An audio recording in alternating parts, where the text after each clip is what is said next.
stars are brightly shining. It is the night of our dear Savior's birth. Long lay the world in sin and error pining, till he appeared and the soul felt its worth.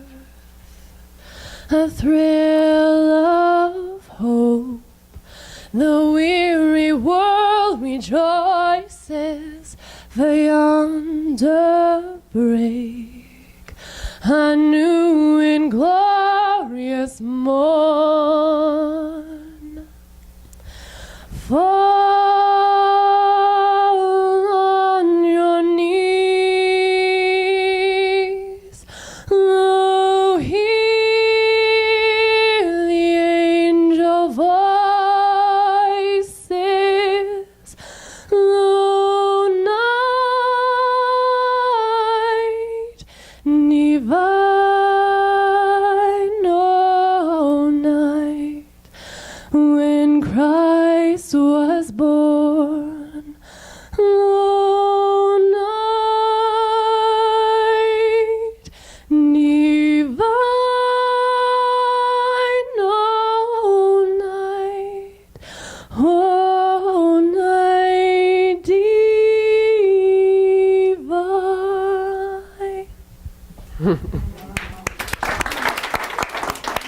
It's Miss Alexis Laycraft. Thank you, Alexis, and welcome to 2012 Christmas Candlelight Evening Service. Reverend Connie Phelps is with us tonight from Edmonton, and so I've asked her to participate with us in the lighting of the candles for the 7 major religions around the world. In New Thought, we believe that there is one universal power and truth, and that this power and truth can be felt and experienced through all world religions and not be contained by any of them. So, Connie. It's my pleasure to be here and celebrate this glorious time with you. And this is one of my very favorite ceremonies that we do. So I'm delighted I was asked to participate in this. So the first candle that we're going to light is the candle of release. As we release the darkness in our own hearts, may we realize that Spirit's light illumines all paths. We honor those who walk the path of Hinduism. We feel the great Om of Spirit as it invites us to cultivate peace in our minds, in our hearts, and in our world. The second candle is through the power of Spirit's illumination, we understand the truth of those who follow the teachings of Buddha in their quest for peace. There is no greater happiness than peace, and we honor all of those that follow the path of Buddha. The third candle, we recognize the infinite intelligence that illumines the mind. There is a thing inherent and natural which existed before heaven and earth, and it stands alone and it never changes. It pervades everywhere and it never becomes exhausted. I do not know its name. I call it Tao. The name is supreme. Its nature is peace, its essence is light, and we honor those that follow the Tao. As we light the fourth candle, we are seeing through the eyes of all. We are working through the hands of all. And we're walking with the feet of all. The followers of the Prophet Muhammad, in their awareness of the great Allah, and from the book the Quran, echo these words: I will guide you from the darkness of war to the light of peace. We honor those who walk the path of Muhammad. As we light the fifth candle, the light of Spirit manifests as wisdom behind all human reasoning.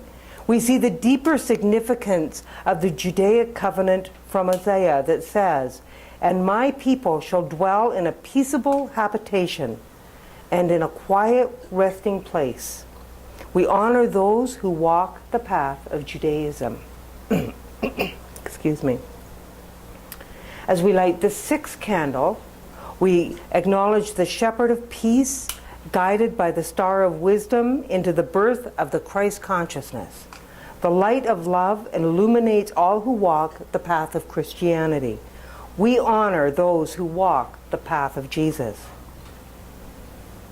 And as we light the seventh candle, our native brothers and sisters say, "This mound of earth is sacred mountain. These 4 stakes around the mound are your first 4 chiefs. One is north, one is south, one is east, and one is west. The 5th stick in the center of the mound is the peace chief. This chief is the one the rest all dance to. We honor those who follow the spirit of the peace chief." And now we're going to light the 8th candle, which symbolizes the New Thought candle, the teaching that we stand for, that envelops and includes all other teachings, all other faiths. It is truly the unity that brings everything together. And it is the light that we stand in, as we know, that represents the light inside of each one of us, as we bring the best of who we are into light. So tonight is about awakening that light that is within you. As we stand in that peace, know that peace, and be that peace in our world as it radiates out, we know that that light is alive and is well, because we are here together to celebrate it, to recognize it, and to be it. So I want you to join me now, if you will, in a moment, as I do a spiritual mind treatment, our form of affirmative prayer. In this moment, I know there's only one. Whatever name that we call it, whether we call it Buddha, Muhammad, Krishna, the Tao, the Creator, the One, intelligence, wisdom, love, whatever name we give it, it is that one idea that is knowing itself by each and every one of us. It is truly the light of the world. That wisdom and intelligence that resides in the heart of each and every one of us, that knows how to create peace on earth, that knows how to honor ourselves, how to honor each other, and how to honor life. That's all that is required of us, to know this peace, this love, this wisdom, this joy. Tonight, all around the world, people are celebrating this idea. The birth of the Christ consciousness that resides in the heart of everyone. So I know that as we allow this evening to unfold, we open up and awaken that which is within us that knows this truth, that recognizes it, and that is willing to live it in a deeper and more profound way. And I am so grateful for this truth, for this teaching, and for this opportunity to share in this sacred moment, as we allow our light to shine, and each and every one of us shine that light in the world. We light up the world, and it is glorious to withhold. I am so grateful that this is so, and I release my word knowing it is done, and together we say, So it That is our is. invitation to see the simple, natural beauty of life. It is a space we hold open together in which to allow the gentle truth of spirit to inspire our souls to sing in a more profound and moving way. We are here because we know, as Dr. Holmes has said, that we are not lost souls. Each of us wants to glorify and celebrate spirit singing in our souls so that no matter where we are in life, who we are being, who we are with, or who we feel an ever-deepening connection with life as we meet it, and ourselves just as we were born to be, magnificent. It is to this purpose of living we hold together the idea of all nations, this world in unity and harmony, as we enter into the spirit of it this evening through word, song, silence, and music. It is to this purpose of living this that caused Dr. Holmes to dedicate the curiosity and revelation of truth that weaves us together in love, in kindness, and in peace. So tonight we're talking about entering into the spirit of it. I'm sure most of you know and have practiced along this path that we call the human journey and the spiritual journey, which obviously are one and the same, truly, and can never be divided.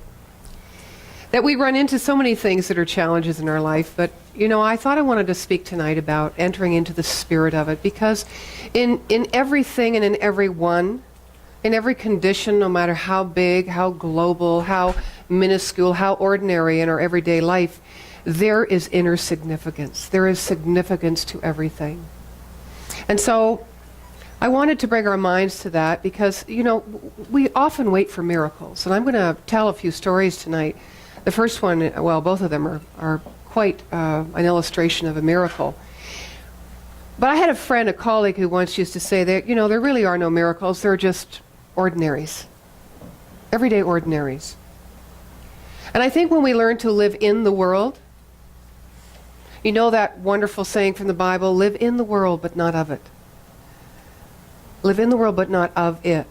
Which really means do not forsake yourself to this idea or become victim to the material world, because it is only an effect of that which goes before it, the cause, back of all things seen and unseen.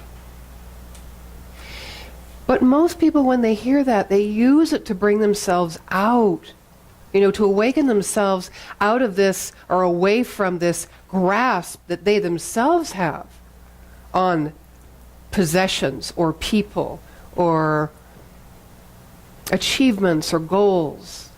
And so I'd like us to think about it tonight as be in the world. Be in the world. The emphasis on be in the world, because this world is a magnificent canvas of spirit or God's great work. And when we keep trying to be not of it, we separate ourselves from it. And when we become exclusive, we cannot be included. And this is what we need. We need it in our souls. We need to belong. We need community. We need connection. And we need to build this humanity as we move into this new day and this new era. And into, for those who are my age or older, the age of Aquarius. I'm so excited about that. So to enter into the spirit of life is to partake consciously of the originating energy and intelligence of the universe. It is to find within ourselves a stream of unquenchable being, for it is nothing less than the being of God. To enter into the spirit of life is to breathe into all forms the eternal principle of our own being. Life flows into everything. It flows through everything. It passes into every human event, and it translates itself through every human act. If we learn to think of life as flowing through our every action, we will soon discover that the things we give our attention to are quickened with new energy, for we are breathing the very essence of being into them. Dr. Ernest Holmes says that everything in the universe exists for the harmonious good of every other part. The universe is forever uniting what is harmonious, and it is diminishing what is not. It is the unessential only that is vanishing, that the abiding may be more clearly manifest. So think about that in your own life.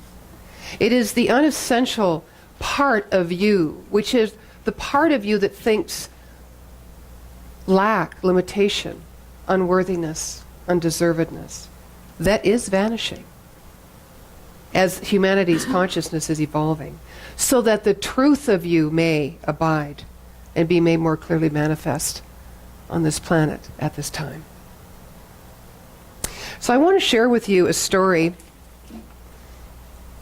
It's a true story, and it was written up by CNN.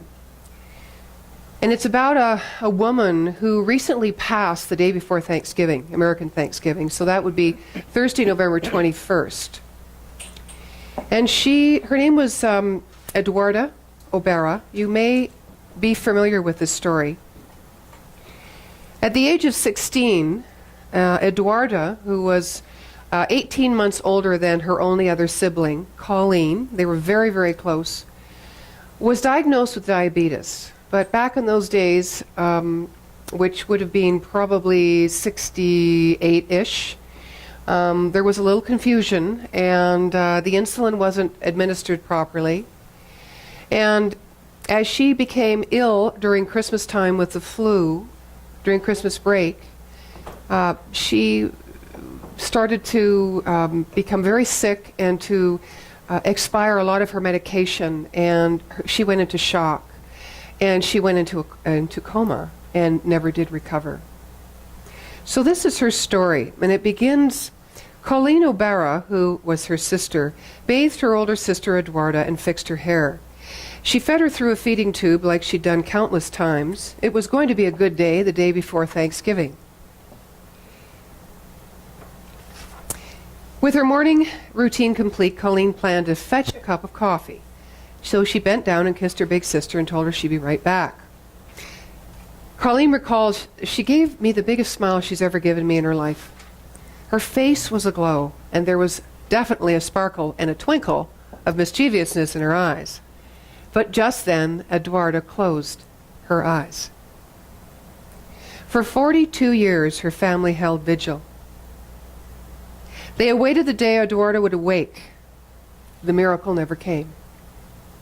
At the age of 59, Eduarda died, believed by medical experts to have lived longer than anyone in a comatose state. Her father, Joe, died 6 years after she fell into her diabetic coma. The strain of working 3 jobs to pay her medical bills was too much.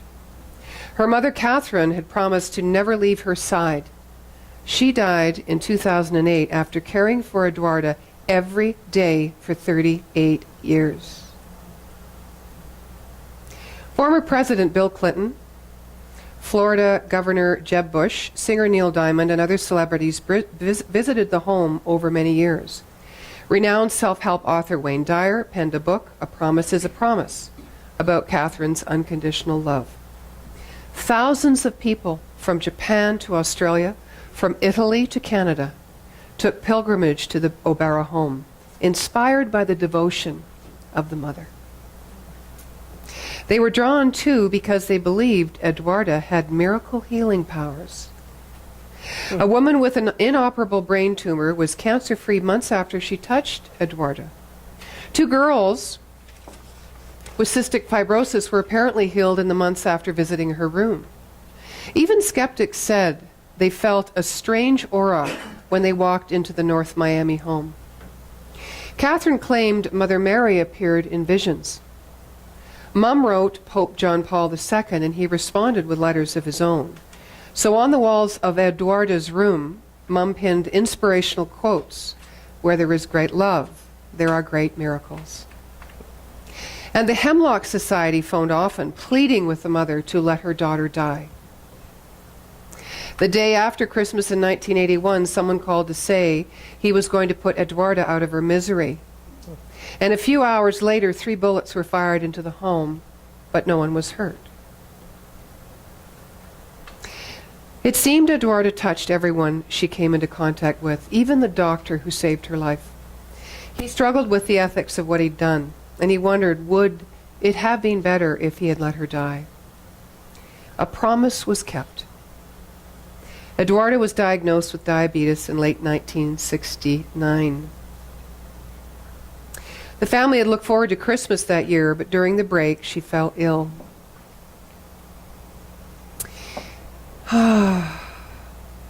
For 42 years, the family held vigil.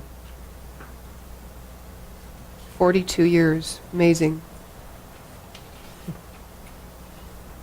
And they say if Eduarda had been given insulin shots, her bad bout with the flu likely would have been just that, nothing more. But by the time anyone realized what was happening, her health had deteriorated. It was January 3rd, 1970, when Eduarda arrived at North Miami General around 2 a.m. It was on Joe and Kay's 22nd wedding anniversary. Dr. Louis Shaken, who was on call that night to treat another patient, remembers seeing Eduarda and her mother in the emergency room. Daughter and mother were holding hands. I remember the words the daughter told the mother when she was lying in the emergency room. She said, "Don't ever leave me." And the mother said she never would. Soon her lungs collapsed, her kidneys failed, her heart faltered, causing a lack of oxygen to the brain. We got her into intensive care, and we were unable to reverse a lot of metabolic abnormalities, but the damage that was done to the brain appeared to be permanent. She was in a comatose state, and she would respond to pain, but that was it. For 5 months, she was treated in the hospital. The family refused to put her in a nursing home. Medicaid would have paid for those expenses, but Mom had made a promise, and so they brought her home.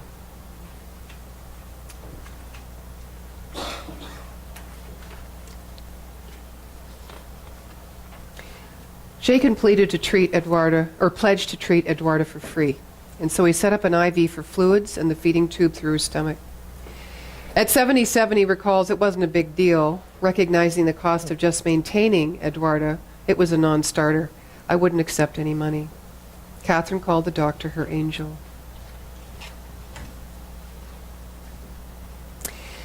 He recounts he remembers watching hundreds, if not thousands, of people visit Eduarda's bedside because they believed there were certain miracles that would happen if they came and visited her and touched her. Indeed, there were no explanations. It was called a mystery of faith. No one remembers exactly when the first of the perceived miracles happened. Most everyone from those early days has died now, but whatever the cause, a mother's devotion, visions of Mother Mary, word spread, and people ranging from sick children to missionaries on healing trips flocked to the home. Family and friends celebrated her 51st birthday. And after healing another couple of friends' sick children, the mother of these sick children said, "We don't always get a perfect package, but we always get a perfect soul." A woman from South America once visited. The doctor said she'd been diagnosed with an inoperable brain tumor. She traveled to Massachusetts for a second opinion and stopped at the Oberas while flying back home. She prayed at Eduarda's bedside. About 6 or 9 months later, a truck pulled up with new furniture for the whole downstairs with a note saying, "I just got back from my doctor and the tumor I had is gone." It is indeed a mystery of faith. In August of 1983, Eduarda's mother said she heard her daughter utter one word, "Hey." She was in the kitchen with friends at the time. They rushed into the room. "You'll never know the sensation that went over me." It was Eduarda's voice. We all ran in. She was smiling as if she'd done something terrific, Catherine told them. The next night, Eduarda said, "Hey," again. Catherine wept at her bedside for an hour. While pilgrims made their way to visit Eduarda in South Florida, across the state, a very different saga was playing out.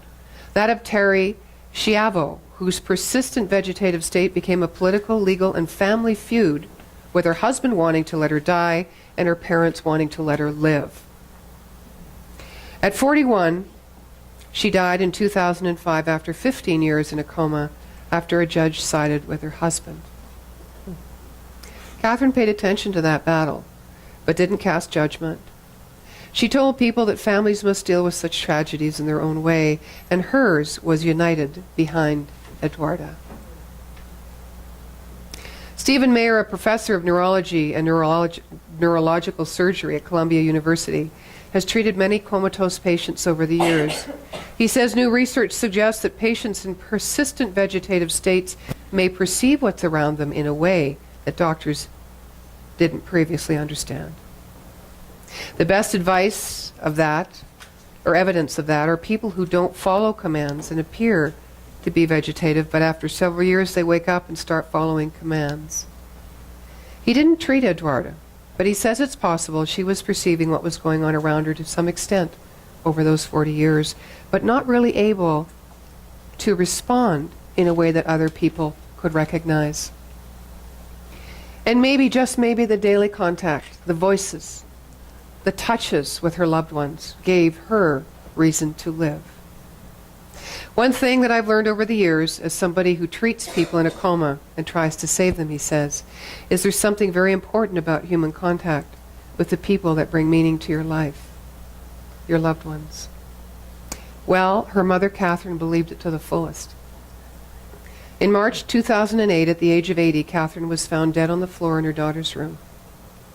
She cared for Eduarda for nearly 4 decades. Mom had kept her promise. After Catherine's death, Eduarda's sister Colleen took over the daily vigil of care. In a quiet ceremony on November 28th, Eduarda was buried next to her mother and father.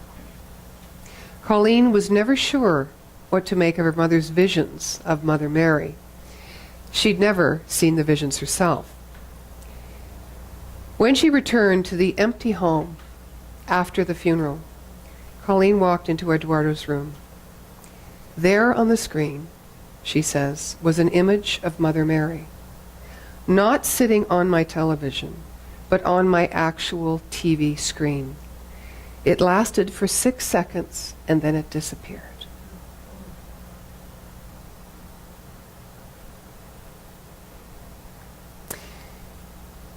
That story makes me ask the question, traditionally, Christ being born, this time we talk about it as Christ consciousness within ourselves. But the question is, what is it? Or what good was it that Christ was born so long ago, if indeed we do not let this Christ consciousness be born within us now?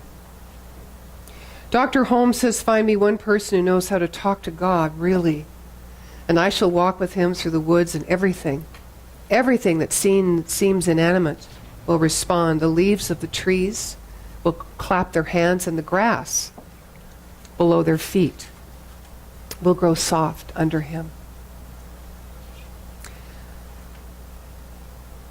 A mother's love knew that. Our love knows that. When we give it freely, when we give it unconditionally and often unannounced. We enter into the spirit of it, the inner significance of others in life and the goings on in our world and ourselves. I think we sense an eternality, and we can play our own role in time. When we know we are divine, we can become completely human. Many would have said, thinking back on that story, that Eduarda was in a terrible state, a victim. But when you hear the whole story, and you hear it through the heart of love, unconditional love, you understand the perfection of her life, of her soul. Remember, packages aren't always perfect, but souls are. We're here, I think Connie mentioned it in the beginning, or also to celebrate the emerging qualities of humanity as we move into this new era. But we do so by allowing ourselves to reveal the qualities that are being born within us as we enter into the newness of our own life. You know, the age of Aquarius brings such qualities to us as wonderment and creativity, of love. Just this past Saturday, on December 22nd, Barbara Marx Hubbard, who is quite renowned around the world as a conscious evolutionary, and many others of her like-minded friends, authors, etc., created what they called a D-Day. Actually, it was called a Do Day of Convergence. It was called Birth 2012. So they kicked it off on Saturday, and the idea behind it was that as you converge together as one humanity, your own gifts are amplified by the act of convergence, collaboration, community, communal consciousness. So as we look into ourselves tonight, and as we reflect over these holidays that are upon us, the state, albeit fluid, of our world today, with intention to enter into the spirit of it, it kind of sets us up to grapple a bit with trying to identify the bridge between breaking down who we've known ourselves to be and breaking through into what we've always been, what we have been born to be. The actual journey, this bridge, I believe, is the journey of I to we. And this next story, I believe, illustrates this. I was parked in front of the mall wiping off my car. I'd just come from the car wash and was waiting for my wife to get out of work. Christmas shopping yet to be done. Coming my way from across the parking lot was what society would consider, I'll use the word ne'er-do-well. It's not what it says here, but I'm going to use that word. From the looks of him, he had no car, no home, no clean clothes, and no money. There are times when you feel generous, but there are times that you just don't want to be bothered. This was one of those I don't want to be bothered times. I hope he doesn't ask me for money, I thought. He didn't. He came and sat on the curb in front of the bus stop, but he didn't look like he could have enough money to even ride the bus. A few minutes after he spoke to me, he said, "That is a very pretty car." You know, he was ragged, but he had an air of dignity around him somehow. His scraggly blonde beard kept more than his face warm. I said thanks in a throw-off way and continued wiping my car. He sat there quietly as I worked, and he watched. The expected plea for money never came. As the silence between us widened, something inside said, "Go on, ask him if he needs any help." I was sure he would say yes, but I held true to the inner voice. "Do you need any help?" I asked. He answered in 3 simple words, but profound words that I shall never forget.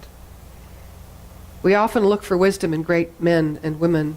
We expect it from those of higher learning and accomplishments. I expected nothing but an outstretched, grimy hand. Instead, he spoke 3 words that shocked me. "Don't we all?" he said.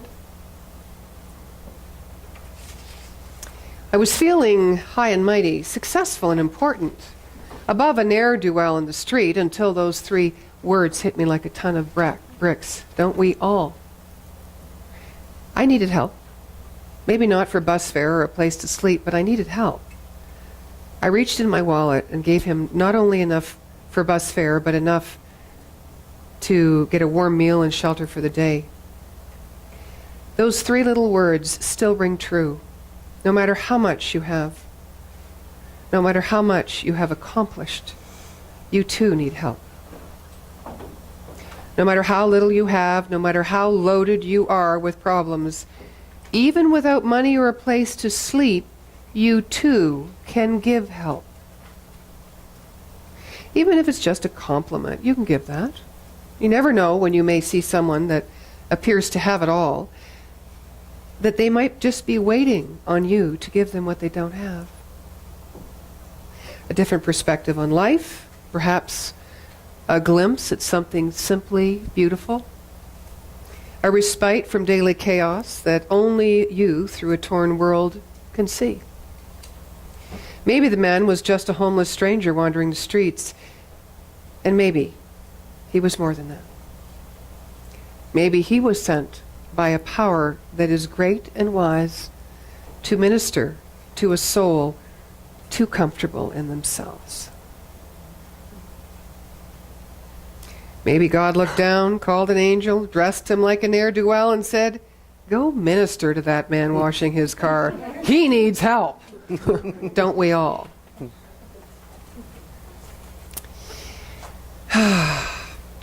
So there's some things that I've done, I continue to do, I continue to practice, and one of them is not to see our human existence as the top of all things. I know we're the ones with the greater intelligence, but we all need help. So not to see our human existence or our spiritual magnificence as the top of all things, but rather see the spirit within all things. I try to learn from things rather than about things. I've thought way too much, and I've honored way too little in my life. I am learning to listen more than I speak, because in this I can discover that this world is a mystery, which is to be honored and not a problem to be solved. Yes, there's an inner significance present within all life. And as every religion states, or starts out with an explanation of the extraordinary, to us, learning to live a spiritual life starts out from that spark of inner significance that we find in the ordinary, and most importantly, that we find in our own darkness, or that place that has not yet been revealed, that is already light. So, we're defining for ourselves, aren't we? What feeds our humanity? What moves us forward? What is next? What is next for humanity on a universal level? What's emerging? What's working? What is loving? What is the creative theme of our story and our conversation? What are you giving birth to in your own life that you might feel contributes to the shift on planet Earth at this time? To both move and sustain this planet in its evolutionary unfoldment asks us to be aware of the synergy of our humanity. And synergy for me is that something that needs expressing of an expansive and higher nature. Sometimes we seem always ready to pay the price for war. You know, almost gladly we give our time and our treasure, our limbs, even our lives for war. But we expect to get peace for nothing. But the price of peace is obedience to the higher laws. The price of peace is to abandon fear and to replace it with faith. Faith that if we obey these spiritual laws in the spiritual universe, we will manifest, we will demonstrate and discover not only the truth of who we are, but we will make the highest contribution that we can make to this world. The price of peace is to abandon hate and allow love to reign supreme in our hearts. Love for all of our fellow human beings all over the world. The price of peace is to abandon arrogance and replace it with repentance and humility. Remembering that the way of peace is the way of love. The price of peace is to abandon greed and replace it with giving, so that none will be spiritually injured by having more than they need, while others in the world still have less than they need. The price of peace is to lay down our arms and open them. And stand with clean hands and contrite hearts before the world tribunal. You know, Buddha said that what was supreme was meditation, or the development of the mind so that it can stand firmly in its own inner goodness, in its own inner significance, independent of any and all outside objects or goings on. I think that is true for us. We must find that inner sanctuary where we can touch into that sacredness of who we know we truly are, that unconditional place of love, so that we can be independent of the workings of the world, of this material plane, but we can truly and wholeheartedly be present and enter into the spirit of it. We can call it an illusion. We can call it an effect. We can call it a condition. But that inner significance of everything is that power and that glory and that intelligence and that unconditional love that created it. So as we come to nearing the end, and before we do our traditional candle lighting, I would ask that you take home with you this evening, looking at what many newscasters have said and media have said, our global crisis. Looking at this global crisis, I would ask that you take home this idea of entering into the spirit of it, and hold this time as the evolution in the history of humanity. Because something truly is ending now. And we can live the most meaningful lives any humans have ever lived. We were born for this. So on this eve of this historic birth of consciousness, of light, let us all unite as one humanity to celebrate creativity, cooperation, wisdom, compassion, honor, and love. To bring about day one of a new tomorrow and a new era. May the real spirit of Christmas, entering into the spirit of it, be present in this world by the giving of self, yourself, to life. May you be the bridge from the I to the we, so that you may enter and abide in this spirit that lives within you now and through all time.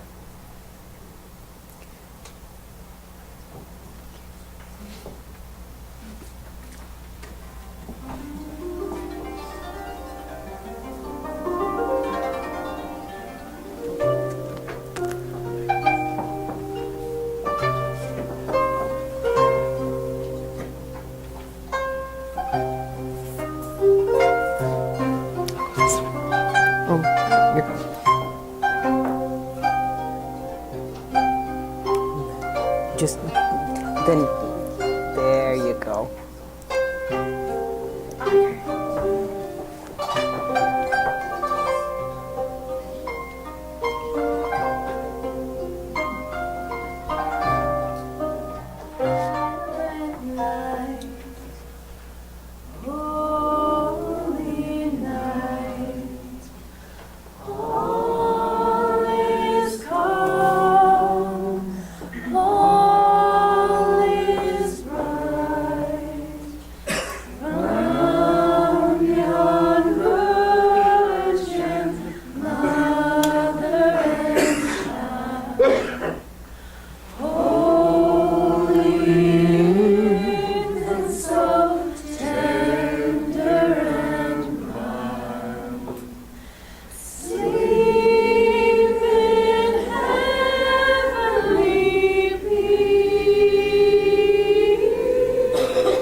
Bless you all, everyone.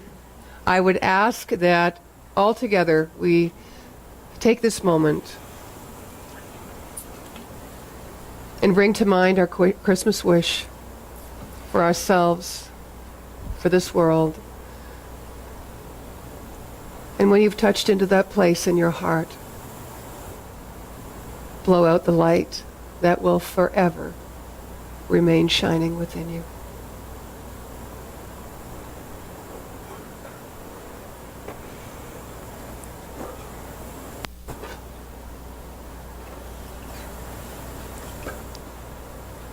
Please join us for some wonderful shortbreads and hot apple cider. If you can stay for a few moments, we'd love to connect and chat. Thank you all for coming.